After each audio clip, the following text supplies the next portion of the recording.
First of all, I just want to start by saying thank you both so much for sharing such a deeply intimate and personal story with us. I'm just going to start us off with a question and I'll pass it over to the audience if folks have questions. I wanted to start with something that's been sitting with me since seeing this film is the role of ritual in this story.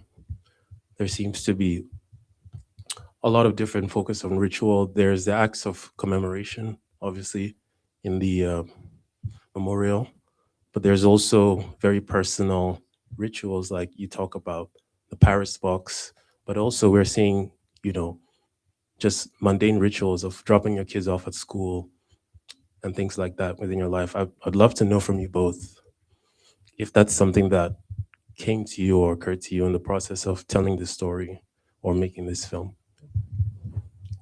No, that's my everyday life. Um, I always help kids. That's my passion. Um, I live for the young people because a lot of their parents gave up on them. A lot of the kids, I don't like to call them at risk youth, I call them misguided youth because everybody goes down the wrong rabbit hole. But no, this wasn't staged. This was who I am. I take kids, I pick them up, I bring them in my home, I feed them. They stay at my house. I love on them when their parents, I hate to say it like this, but when their parents throw them away, I'm the one to pick them up. I'm the one that's going to be there for them because I wouldn't want any kid out here knowing that they're not unwanted or unloved. Like the way my son felt that I hated him because of something that happened in our past. So by me opening my home and opening my heart and just being there for them, um, that's how I gained a lot of respect from the youth that I deal with on a daily basis. So thank you for asking that question. Yeah. Drew, do you want to comment? Sure. Thank you all for being here. I think it's a really beautiful question in regards to process, and Shallon talks about the sort of patient approach, and sometimes what we'll call kind of an aesthetic of patience or a pace of invitation. So a lot of the things that Shallon was inviting me into with my camera were things that were routine. They were rituals. They were things that she knew would happen, whether annually with the first day of school, and then afterwards the kids being like, is he going to be at every first day of school? um, but yeah, I mean, so much of the work was without camera and sort of paying attention, getting to know the rituals really well, so that when the camera did come in, it felt really seamless to try to render what those rituals looked like, whether they were birthday parties, whether they were first days of school, or visits right to the house, etc. So I think for us and for the process and the unfolding that started in 2019, the unfolding over years, I think rituals became an entry point into thinking about the story. And for us as a film team, I think we were really interested in trying to tell this story on the periphery, and tell this story in the quotidian space, of grief, of harm, of loss, which is oftentimes neglected in this larger genre that oftentimes a film like this would be fit into, which is this genre of true crime. And so for us, we were really interested in looking at all the things that happen every day that are outside of that frame and bringing those things on the periphery into the center. And what you see in the film is that it's taking the periphery and moving it to center and allowing what would often be centered to shift to the periphery. Beautiful answer. Thank you. We have questions in the audience.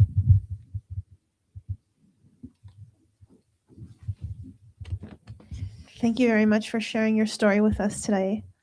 Um, I recall the scene where you said, somebody wants me out of this town, but I will leave when I decide. And you also clearly you're such a important member of the community. So I'm curious, are you still living there? Are you, if you are you still planning to go? What's the latest on that? I don't live in Allentown anymore, but I'm still in Pennsylvania. I moved to Fountain Hill after Najir was killed. My mom is still here. My son Dion, he is in Philadelphia in a halfway house, so I'm waiting for him to come home. I still have some work to do. We still have some work to do. I'm not ready to go yet. I say it every day, I'm ready to go, just because Allentown's not the way it used to be when I lived there. Seeing all the revitalization, all the changes, there's not a lot for the youth to do, but I feel like if the person's going to do it, it's going to be me. If not me, then who? But no, I'm still here. I'm still there. Thank you for the question.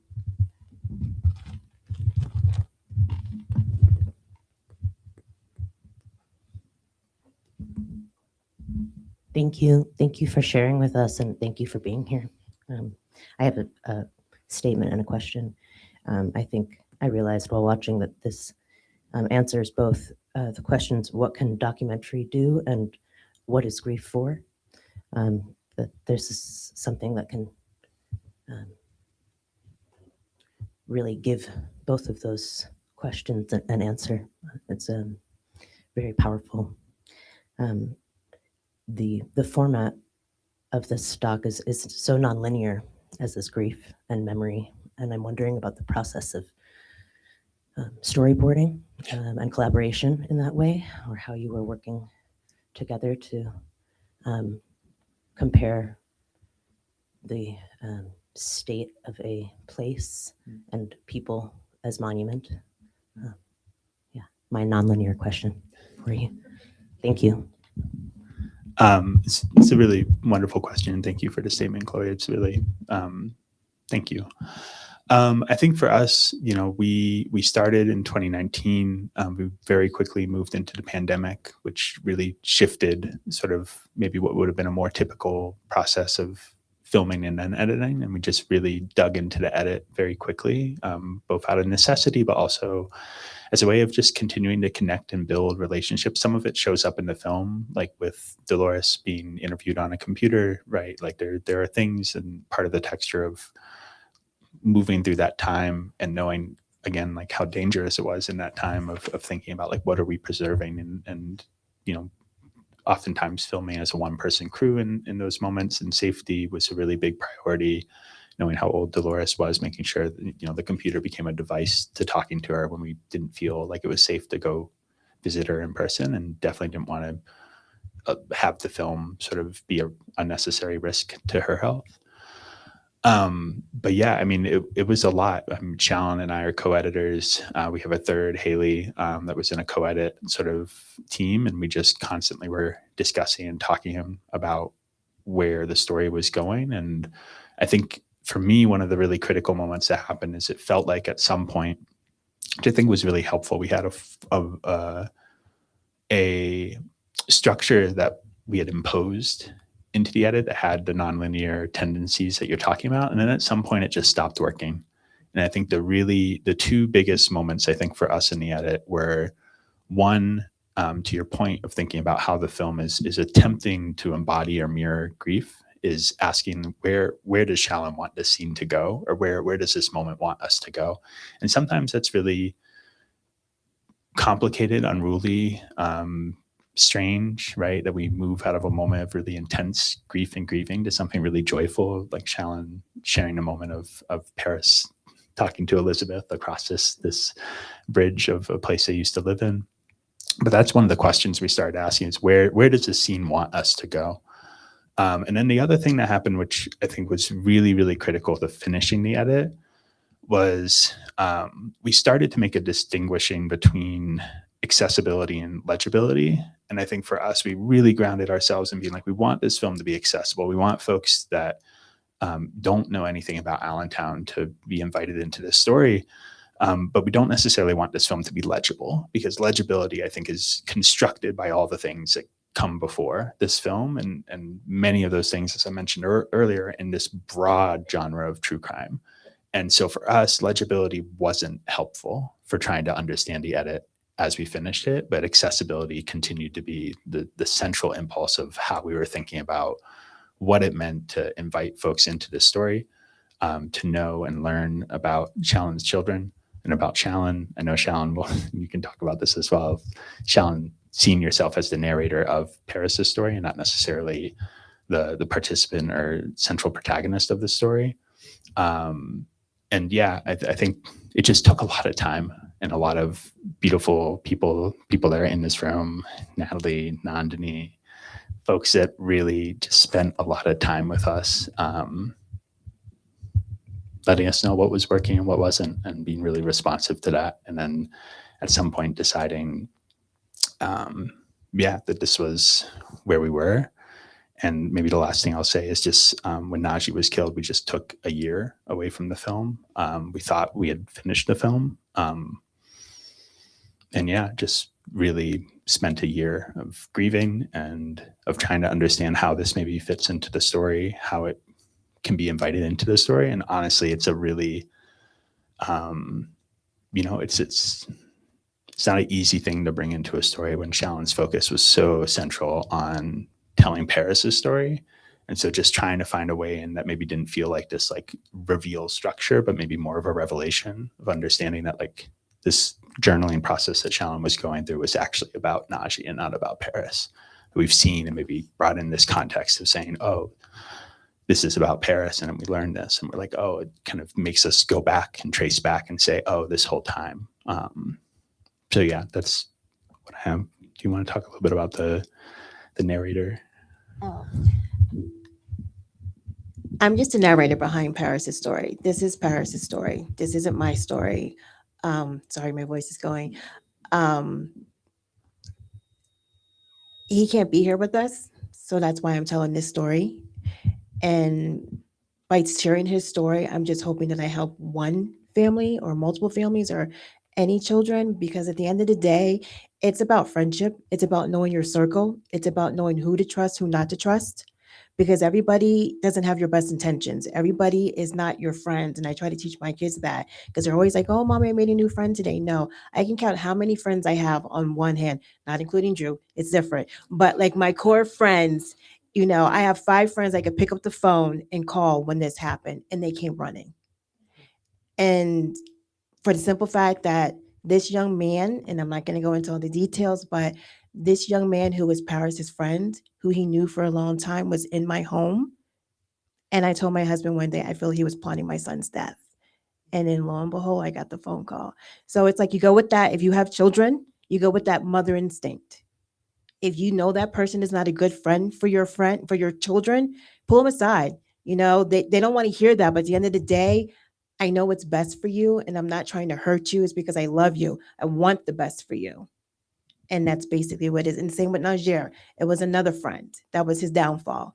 A friend that he was years ago, when he was like 7 years old, they played basketball together. They stopped talking. And he befriended him. I don't know if it's because he felt like he was losing his old friends and he wanted to bring them back in the fold, but that was his downfall. And jealousy is an ugly thing. And I say to my kids all the time, jealousy and envy. If you have something, kids want it. And my kids never flaunt. My kids were giving, but it's because they were loved so much. They had a lot of love, and my kids were close. I set them up to be so close. And some kids just don't have that. And it's hard. And like I said, jealousy and envy are the worst 2 things. Even in adults, you have to be very careful. You do. This taught me a lot. I'm not as open and giving. I still love kids, but I don't invite them in my home like I used to. The kids that I have today still, I got to protect my own first. And it sounds horrible because I want to still protect them, but I can't protect them like the way I used to fully. I will just add that the surprise, saving the surprise of the opening of the door for the birthday party was a beautiful moment. Thank you for including it.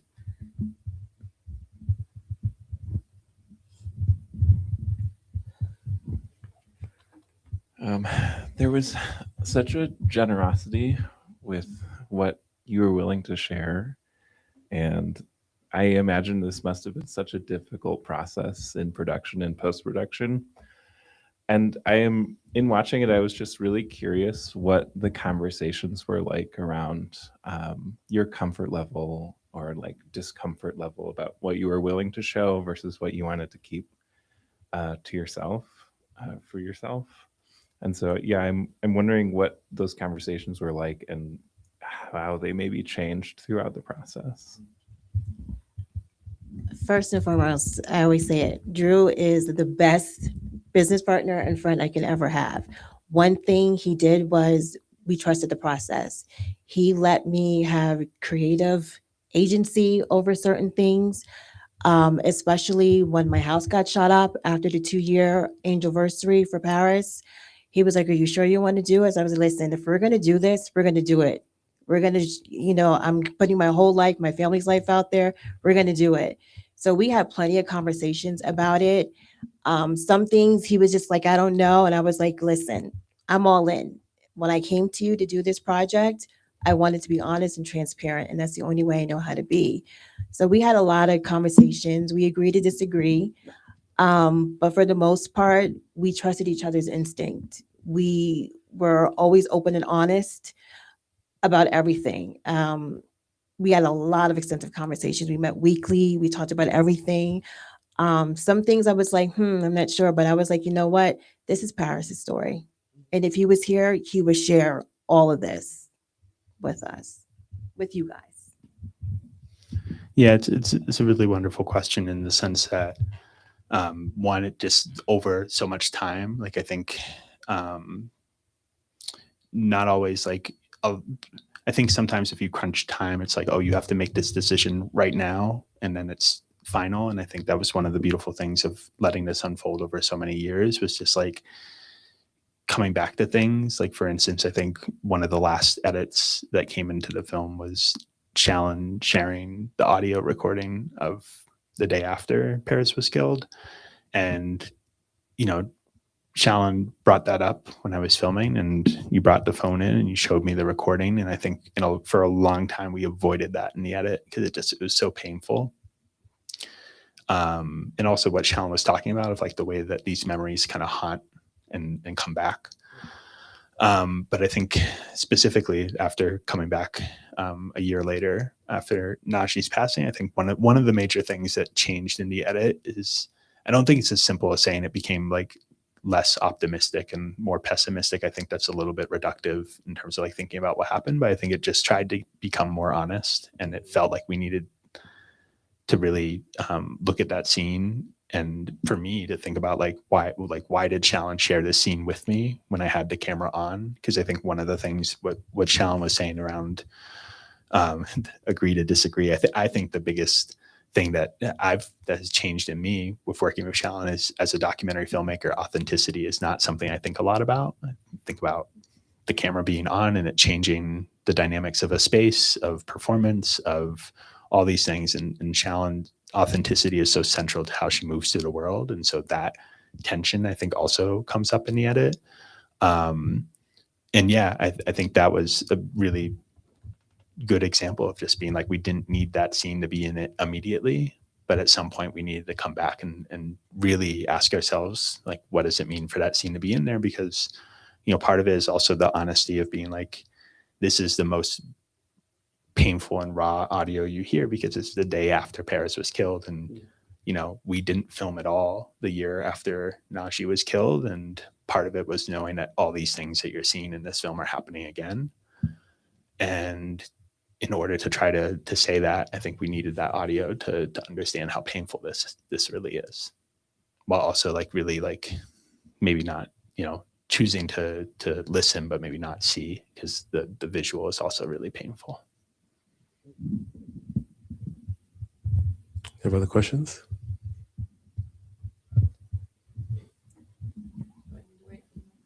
Yeah, please.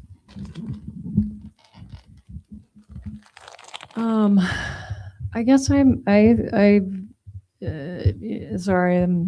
this isn't very well formed, but I guess I'm wondering ultimately, like going through the process of making this film, like, was it healing for your grief? And just curious about, yeah, the creative process and how that helped you metabolize, this terrible loss and then another loss on top of it. And yeah, just curious to hear your thoughts on that. It was very therapeutic for me, to keep Paris's name alive, to keep his memories alive. It's also another loss because unfortunately last year we lost Dolores Marshall. So yeah, so I told you, I was like, when that day comes, it's going to be very monumental, losing her. So it doesn't take away the pain, but at least what I've been wanting to hear his voice, like I said all through the film, I get to hear his voice. I get to see him. It's sorry, um, it's hard, but it gives me a sense knowing that I can look back at this at any given time, for both my boys, and it gives me a sense knowing that they're together. And that's the piece that I hold on to the most, is that I know that they're together and that they're saving a seat for me when it's my time to come. But it's very therapeutic for me. That was the most part of when we were doing this, and Drew said, "This is your preservation. This is your piece to hold on to," and that's what I do. You know, I seen this like 100 times over, not just from the beginning to end, but just for my own peace of mind. When I'm feeling down, because Najee's anniversary is coming up August 31st. So there's a lot being here, like of emotions, but it's a good emotion because it's like, this is where our premiere is supposed to be. And the boys are here with me. So it gives me that sense of like, we did it. You know, we did it for them. And I'll just add that for us, I think as documentary filmmakers, we often get asked questions of audience, like especially when you're trying to fundraise for a film or trying to support a film in any way. And consistently from 2019 to the present, we wrote about the audience being Shallon's family and the people who knew and loved Paris, and then tried to talk about what it meant to trust that specificity as something that would maybe open the story up to other folks entering it, but really like thinking first and foremost about what it means for Shallon and her family to live alongside this document, and for that to be healthy. And I think, one of the most interesting moments is that, very, very late, when people are like, oh, this could be less time. One of the suggestions we got was like, oh, you could cut down the poem. And it's like, okay, that's that, but it's fascinating because that to me that's a story impulse. It's not a preservation sort of, it's not a sort of archival thinking about like this. Actually, we want to hear this whole thing because one, it took so many years, but also because it's like this is the work that Shallon was doing with justice.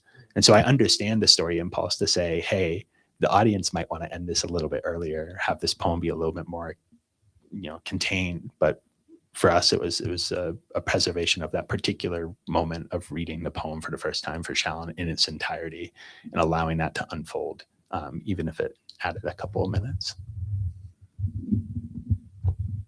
I just want to come back really quickly since you brought up the poem. I think for me also, in a lot of ways, this is of course, a very personal story, but you have these figures in the film like Justice the Poet, you have Dr. Roberta Meek, and of course, Dolores Marshall, that kind of also show the broader context that this is also the story of a community. And I find it really interesting that, to me, it almost feels like when Justice is talking about understanding the totality of a person, I think that communal context and history plays a role in that. And I'm curious how you thought about bringing those figures into the story. I went to Justice because I wanted her to do a poem. When she talked about the poem by her cousins and her uncle Dolomite, she's just very insightful as a poet. I worked with her early on with storytelling with young people, before she moved out to LA. Miss her dearly. Wish she would stay here because much needed. And Miss Roberta, she was just she was part of the play and it was part of her thesis, and she worked very closely with Dolores Marshall. She's an historian. She knew so much and had so much information and so much wealth of information. We just had to utilize her. Also, especially for the play. And Dolores, you saw, she was about redevelopment. I mean, unfortunately, her memory went, and it was actually like not good, but you know what I mean? Like it really showed like her memory. She really didn't know. She didn't know who I was. She didn't know why she was here, what she was doing, but she was really instrumental in redevelopment in the city of Allentown for the Black community. Yeah, and I'll add that Shalon and I met through different organizing circles. So I was doing organizing around housing when I met Shalon. Shalon was doing organizing around gun violence prevention, and so for us, we were bringing these contexts into our work together. And I think as we were figuring out, you know, Justice is also a friend, and I love that Shalon was like, "Can you write this poem?" I was like, "Yes, friends."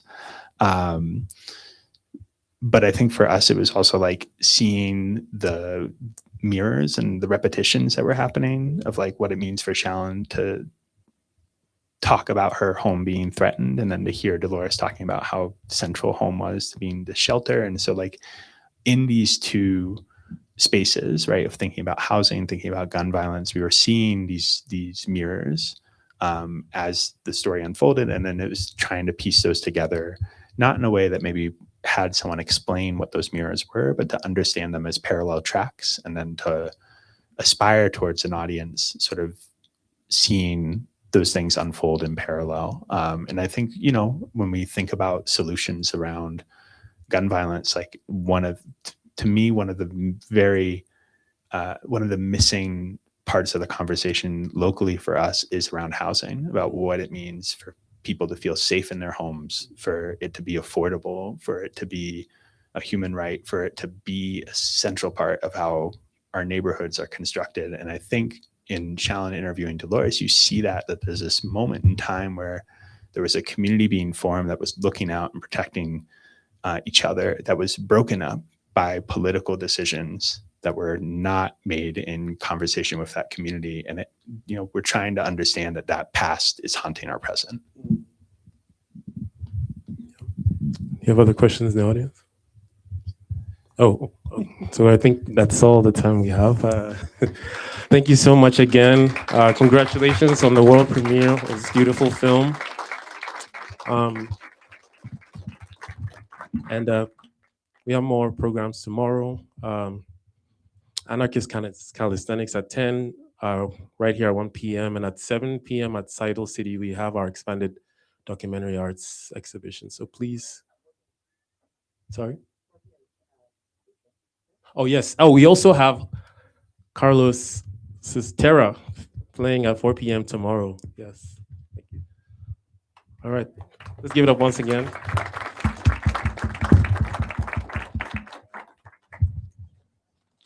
And we must